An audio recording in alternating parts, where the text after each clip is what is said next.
பல வருஷமா விவசாயமும் மீன்பிடி தொழிலும் மட்டும் செஞ்சுட்டு இருந்த மொராக்கோ இப்போ எப்படி ஒரு மிகப்பெரிய உலகளாவிய தொழில்துறை சக்தியா மாறி இருக்கு.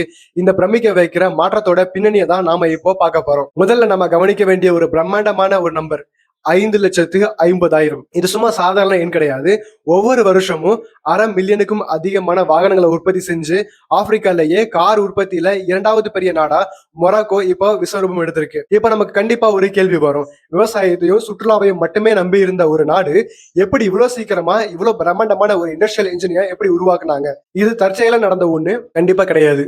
இந்த மாபெரும் வெற்றியை டீகோட் பண்ண அவங்களோட அமைதியான தொழில்துறை வளர்ச்சி, அவங்க போட்ட இன்ஃப்ராஸ்ட்ரக்சர் பிளான், அவங்களோட புவிசார் அரசியல் நன்மைகள், வாகனம் மற்றும் விண்வெளி துறைகளோட எழுச்சி, அப்புறம் கடைசியா அவங்க சந்திக்கும் சில உள்நாட்டு சவால்கள், இதையெல்லாம் நம்ம வரிசையா பார்க்கலாம். முதல்ல 2000கள் ஆபத்துல அவங்க எடுத்த முக்கியமான முடிவு அமைதியான தொழில்துறை வளர்ச்சி.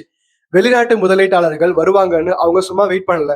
உலகளாவிய உற்பத்தியாளர்கள் உள்ளே நுழையறதுக்கு முன்னாடியே அவங்களே களத்துல இறங்கிட்டாங்க.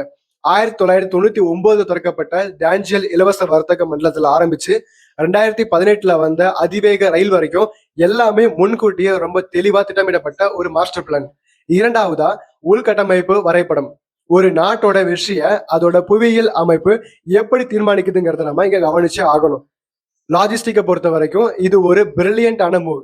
எத்தியோப்பியா மாதிரி நாடுகள் துறைமுகத்துல இருந்து 900 கிலோமீட்டர் தள்ளி ஃபேக்டரிகளை கட்டி ஏகப்பட்ட தாமதங்களை சந்திச்சாங்க. ஆனா மொராக்கோ தங்களோட 150க்கும் மேற்பட்ட தொழில்துறை மண்டலங்கள்ல நேரடியா கடற்கரை ஓரத்திலேயே நிறுவி செம்மையா ஸ்கோர் பண்ணிட்டாங்க. வருஷத்துக்கு சுமார் 10 மில்லியன் கண்டெய்னர்ல கையாளுற துறைமுகம், அதோட இணைக்கப்பட்ட 2100 கிலோமீட்டருக்கும் அதிகமான நெடுஞ்சாலைகள், இதை வச்சு ஃபேக்டரியில இருந்து வெளியே வர பொருட்கள் நேரா உலகளாவிய வர்த்தக வழிகளுக்கு போயிருது. உற்பத்திக்கான நேரத்தை அவங்க எப்படி குறைச்சாங்கிறதுக்கு இது ஒரு மிகச்சிறந்த உதாரணம். 3வது பகுதிக்கு வருவோம். ஆற்றல், அரசியல் மற்றும் அருகாண்மை. உலகத்தரம் வாய்ந்த உள்கட்டமைப்பு மட்டும் இருந்தா பத்தாது இல்லையா? உங்களுக்கு அரசியல் சித்திரத்தன்மையும் எளிதான அணுகலும் தேவை. இங்கதான் மொராக்கோவோட மிகப்பெரிய பலம் இருக்கு. ஸ்பெயின்ல இருந்து, அதாவது ஐரோப்பால இருந்து வெறும் 14 கிலோமீட்டர் தூரத்துலதான் மொராக்கோ இருக்கு. இதனால பொருட்கள் சில மணி நேரங்கள்லயே ஐரோப்பா மார்க்கெட்டுக்கு ஈஸியா போயிருது. கோவிட் சமயத்திலையும் சரி, புவிசார் அரசியல் பதற்றங்கள் வந்தப்போ நீண்ட தூர சப்ளை செயின்கள் எவ்வளவு ரிஸ்க்னு உலகத்துக்கு புரிஞ்சுது. அந்த நேரத்துலதான் உற்பத்தியை தங்களுக்கு பக்கத்திலே வச்சுக்க இணைச்ச மேற்கத்திய நாடுகளுக்கு ஒரு பர்ஃபெக்டான நியர் ஷேரிங் தீர்வா மொராக்கோ அமைஞ்சது. இது கூடவே அமெரிக்கா மற்றும் அமெரிக்கா கூட போட்ட ஃப்ரீ ட்ரேட் அக்ரிமெண்ட், எகிப்து மாதிரி மின்வெட்டு பிரச்சனைகளை தவிர்க்க பிரம்மாண்ட பசுமை ஆற்றல் திட்டங்கள், ஒரு நிலையான அரசியல், இதெல்லாம் சேர்ந்து முதலீட்டாளர்களுக்கு ஒரு சூப்பரான பாதுகாப்பான சூழலை உருவாக்குது. சரி, இவ்வளவு அட்வான்டேஜஸ் வச்சுக்கிட்டு மொராக்கோ எப்படி என்னதான் உற்பத்தி பண்றாங்க? கார்கள், விண்வெளி உதிரி பாகங்கள் மற்றும் பாஸ்பேட்கள். ஒரு மாடர்ன் கார்ல சுமார் 15,000 பார்ட்ஸ் இருக்கு. இது சப்ளை செயின்ல பெரிய பெரிய தலைவலியை உருவாக்கும். ஆனா மொராக்கோ என்ன பண்ணாங்க தெரியுமா?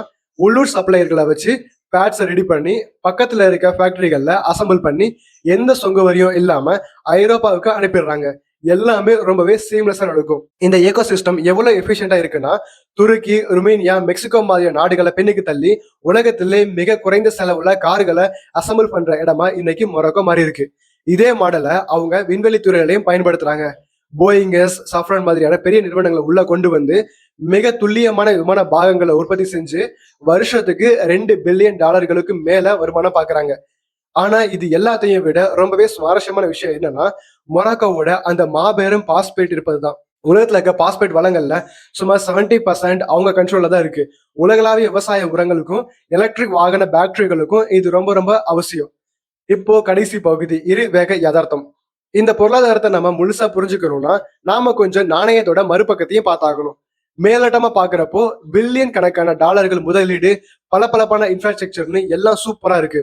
ஆனா அங்க இளைஞர்களோட வேலையின்மை விகிதம் 33%க்கும் அதிகமா இருக்குங்கிறதா ஒரு கடுமையான நிஜம். இது ஒரு மிகப்பெரிய முரண்பாடு இல்லையா? இந்த 2 ஸ்பீட் மொராக்கோ பல சவால்களை சந்திச்சுட்டு வருது. கடலோர நகரங்களுக்கும் உள்நாட்டு பகுதிகளுக்கு இடையிலான மிகப்பெரிய ஏற்றத்தாழ்வு, காலநிலை மாற்றத்தால வரக்கூடிய விவசாய வறட்சிகள், அப்புறம் ஐரோப்பிய மார்க்கெட்டோட தேவையை மட்டுமே பெருசா நம்பி இருக்கிறது. இது எல்லாத்துக்கும் மேல அவங்க கிட்ட உள்ளூர் லெவல்ல ஹைஸ்கில் டிசைன் மற்றும் இன்ஜினியரிங் வேலைகள் ரொம்பவே கம்மியா இருக்கு. கடைசியா அவங்களோட உண்மையான சோதனை என்னன்னா, ஐரோப்பாவிற்கு அதிக பொருளை ஏற்றுமதி பண்றது மட்டும் வெற்றி கிடையாது. இந்த அசம்பிளின் வெற்றியை அடுத்த லைனை கொண்டு போய் அவங்களோட பொருளாதார செழிப்பா தங்களோட நாட்டு மக்கள் எல்லாரும் கொண்டு போய் சேர்க்க முடியுமா? இதை பத்தி நீங்க நினைக்கிறீங்க? யோசிச்சு பாருங்க.